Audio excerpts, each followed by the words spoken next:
Hello there, my name is Phil Williams and I would like to welcome you to Audio Angling, the podcast site of fishingfilmsandfacts.co.uk. There can't be many compensations for growing old, but in my case there is one which is very dear to my heart. I thankfully was fortunate enough to take part in the legendary Jumbo Cod era along Lancashire's Fylde Coast from the mid-1970s through to the 1980s. The actual time duration probably extends beyond those two boundaries in both the build-up and the tailing off, but that particular 10-year period was just about as good as it gets. I've podcasted this story already in minute detail previously both on my own and recalling it as a joint effort with Brian Douglas. And on both of those occasions, my long-time friend George Hemsworth, who sat in the chair next to me here, came in for a fair bit of stick, because unlike Brian and myself who lived inland and therefore relied on frozen bait, you would not put to sea under any circumstances without fresh Blacklug, which you could dig within 5 minutes of where we're sat just at the moment, which is very close to Blackpool's Gin Square. Yet so far as I can recall, and I know I'll be corrected here if I'm wrong, despite getting lots of very good cod on those fresh baits, you personally never had one in excess of £30 on rod and line in the boat, despite the fact that on a number of occasions anglers using frozen bait regularly did. And for many years now you'd be reminded of just that fact as the fresh versus frozen worm debate rumbles on. There is, however, another side to this story, because when you went down on the beach digging your Blacklug, some of it would also go onto a set line pegged down towards the low water mark and left to cover for a tide before being checked the next low water, usually after they'd been out overnight. And I know for a fact that some of the cod you came back with off that beach as a result would have put even the best of those dinghy catches in the shade. Well, you've got to realise it's 12 hours. The line's going to be down 12 hours. So frozen baits might catch fish on the day if it's on 10 minutes, half an hour, but when you're asking for a 12-hour, you need fresh bait. If you're going after big fish, you've got to think big. You've got to put your big hooks on, you've got to put your big baits on. And if that big one passes, then you've got one. If it doesn't, then you've got nought on your line. You've got to be able to dig bait because, or unless you've plenty of money and go to the shop and buy it. But where the bait is, more often than not, the fish are. So, everybody has a favourite spots to go to, and it's just, I think, a lot of luck. a lot of luck. I've enjoyed night lining as much as I've enjoyed fishing out in a boat, as much as I enjoyed fishing off the piers.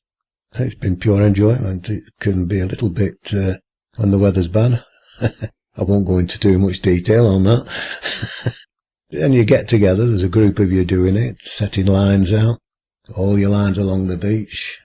More often than not, depending on the weather, depending on how many worms you can dig to how big your lines can be. It's no good putting 100 hooks out if you can only bait up 50.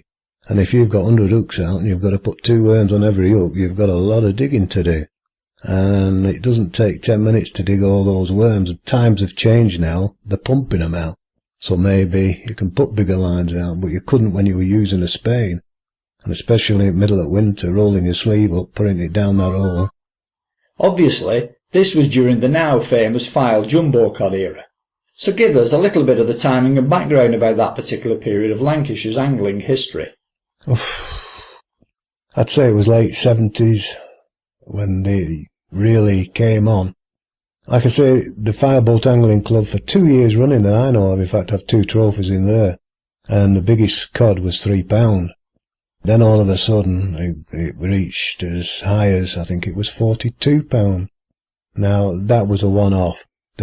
We didn't all catch cod at £42 myself. My biggest was £28. I don't know what Phil Williams' was. He'll say it was a lot bigger than that, but don't believe everything he says.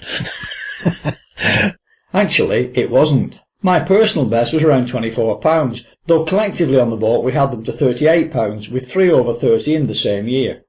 Unfortunately, I always ended up netting them for somebody else. I didn't get any.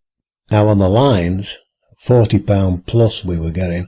In, like I say, I've been doing night lining since, trying to think, I'd say 1948.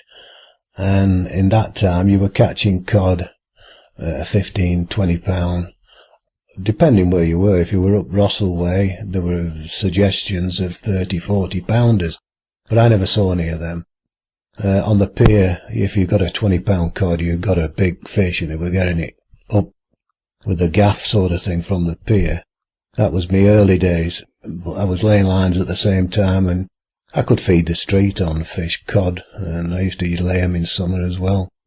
There was a selection of fish, but in the, I'd say, middle 70s, 80s, that's when the big stuff moved in, and, well, it was great. It might even tempt me out again if they could reappear, but it's going to take time. I think maybe, I don't know, overfished. I don't think it's our fault. I don't think what we took didn't do any harm, but the trawlers and all the rest of it, definitely. Who's to blame? I don't know. Whether they'll come back again.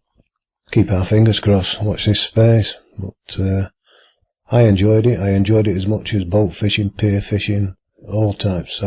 You walk to the water and you're looking for a fin stuck up. A big fin stuck up. I don't mean shark size, but a big fin. And you go in the water and you're excited and you can see this big cod. And as the tide comes backwards and forwards, the cod's going backwards and forwards, and you're frightened of it getting off. Do you gaff it?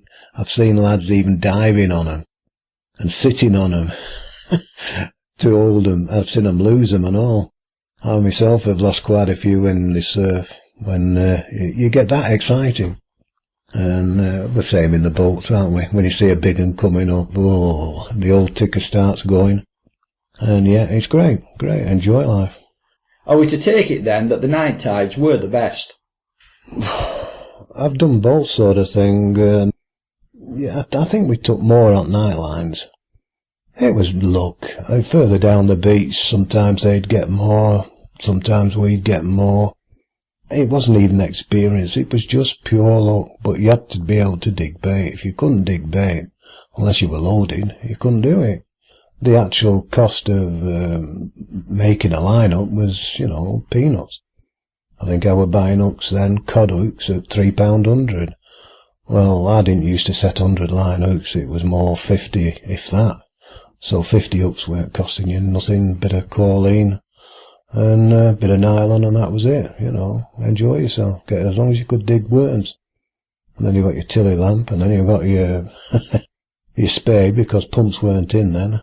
And that was basically it. And all your waterproofs, of course, you needed them. So give us a flavour then of the range of sizes of fish that were coming out. Well, there were certain times of the year. There were no point in going in the middle of summer to try and catch cod at £30 because there just weren't any there. You had to wait for the winter time to come before you could catch the cod. And I always found that January, February, for the big stuff, that was the best time, both in the boats, on the lines. As long as you've got the bait on and the fish passing it and they see it, you've got a nice fish. I remember taking my son-in-law out, and he'll tell you himself, I put a 12-hooker out, I baited it up with 2 worms on each hook, big hooks. And the next day, we went down with 11 fish on 12 hooks, and the biggest was 40-odd pound plus. And I give him this cod to carry off, and I were collecting the others. You put a piece of string and put it through the gills and over your shoulder, and away you go. I couldn't find the son-in-law. It had collapsed carrying this cod off the beach. It completely gone. I'd ended up having to carry him off as well. And I took the cod first and took him second. Kidding like. But the fish definitely came first. Yeah, time's gone by. Give us a clearer picture now of the lines themselves, how they were made up, anchored in place, and the best spots for setting them. I like channels, and getting the channels. And like I say, if there's casts there, that helps a bit more. If there were a few rocks around, so it disturbed the water. Everybody had their own favourites, a gentleman, I'm forgetting his name now. What's he called? Don Nicholson. Don. Used to dig along and worm and lay lines near him. We used to be together like. And he was a rumman. He always got the biggest. He always thought he did anyway. And he always dug the most worms, Don. I think he's gone now, hasn't he? I don't know. Don. But, yeah. And what were the lines themselves made out of? Sorry, choline, mainly. I used to use thin choline for the hooks. The main line was a thicker choline. I used to buy it from Fleetwood. Next to now, you buy a big reel of it and make it up yourself. Nothing fancy. Just didn't even whip the hooks on, just made a loop on the hook, shove it through, and that was basically it. Everybody had their own ideas, but I've always said the cod down there, all they're bothered about is what you've got on end of hook. They're not bothered about whether you're in a boat costing 20,000 or a boat costing £100. If that cod goes past and you've got the right bait over the side, you've got a fish, and that's all that matters. Be it fish or frozen. And what about the hooks? Were these attached using nylon snoods? No, just choline. That's all I ever used. Choline. Red choline, mainline, thickish, and thinnish choline. I don't know what breaking strain it was. And they even broke that on occasions, cod. And I've had cod caught where they've taken the whiting, and then the cod's come along and gone for whiting and got the hook. That the biggest cod are like that. Yeah, it's all luck. If you don't try, you don't get. But people say it's not fishing now, but it gives me as much enjoyment. So how did you actually anchor the ends of the line down? On a small square piece of wood, or Don Nicholson used to just wrap a piece of rag up and tie to that, and then dig a hole, sink it down. No problem. Never lost any. Now, there's another problem with people just starting. It's alright going out, digging the worms, putting the line down, then tide comes in, and then suddenly, where did I put the line? Well, when you're starting off, you need to put a buoy down, unless you know the beach, and you know, obviously, if you've been doing it a long time. But there's so many people put lines down and then done all the work, and next day they can't find the blasted lines. Which is a laugh to the regulars, but it happens a lot. It happened a lot. There aren't as many lining now as there used to be, because there's not as many big fish. So put a buoy 10 metres or 10 foot away from your line, or 2 buoys if you want, so you can find it in dark, because that's mainly when the tides are backing off. It's not in daylight, it's at night time, so you do have problems seeing it, unless you know where you are, and if you're a regular, it's not often you lose a line, unless you've got to watch the forecasts as well on the television, anything, to find out. It's a nice calm day today, but what's it going to be like tomorrow when the tide backs off? Are they giving gale force winds? Because if the tide doesn't go out as far as it did the day before when you set the line, and you don't get at your line, you lose a line. Or you have to walk out to sea to find your line, which is another problem. What were the best tides and weather conditions? Oh, the bigger the tide. Not too big, not the 33-footers, but the 30s are better than the 24-foot. We wouldn't dream of putting a line down on a 24-foot. It had to be a reasonable size, because you can't get the bait on a 24-foot. It's got to be a reasonable size tide to get the bait. And that's, was 28, 30s. Or you can put it on a 33, but one heck of a run on a 33. But you catch nice fish, or you used to do. I wish everybody was doing it again, because I'm sure the fish must be still out there. The number of people aren't going out there now, what used to go out. And like I say, they write up in the paper, and there's nobody writing up. If somebody was writing up saying they caught 2 30-pound cod, there'd be 50 boats out there the week after. But unfortunately, you don't find that out. What about weather conditions? For lines, it doesn't matter. It doesn't matter. It's better if it's a little bit choppy. But, no. It's easier to find your line if it's flat calm, and if the tide's going up to the top, you don't want to be putting it right out when the tides start dropping down. You know, if it goes from a 28 to a 26, it's not going to go out as far next tide, so you've got to be watching that all the time. Or you can lose a line for a fortnight, and then get it back when the tides start lifting again. Happens quite a lot, or it did do, because when the gales blew and what have you, you just lost your line for a fortnight. Now, as you've said, you've been setting lines for many years.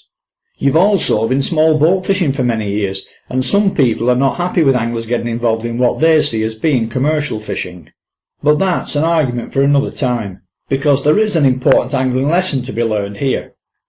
It's difficult, particularly if you have a big boat and a big engine, to stop and anchor the sort of distances out that you would be setting your lines, which is well inside the low water mark. Yet you were coming off the beach with fish that most small boat anglers will give the right arm to catch. Shouldn't that then teach us a lesson, particularly when fishing after dark? Are anglers, in your opinion, sometimes guilty of sailing over good fish? Yes and no to that. I mean, there's people, like the biggest one that came up was 42 pound. That wasn't caught 100 yards off, that was caught way off Shell Wharf, I think, somewhere around that area. Certainly you couldn't get a line put down, not manually, you'd have to drop it over the side. So no, there's good and bad sort of thing. You can get some at 100 yards out, you can get them 2, 3, 4 miles off. It's just pure luck. It's in the right spot at the right time with the right bait, and no matter where you are, if it's passing, you've got a fish. Most of the big cod taken by anglers at that time were caught in daylight. We did night fish, but with the odd exception didn't see anything like the cod we could expect to catch on the daytime tides. Maybe they're sleeping. No, I didn't do as well. I did on night lines, but not, as you say, going out in boat. It was a waste of time more often than not. Anglers sailing out over the fish then?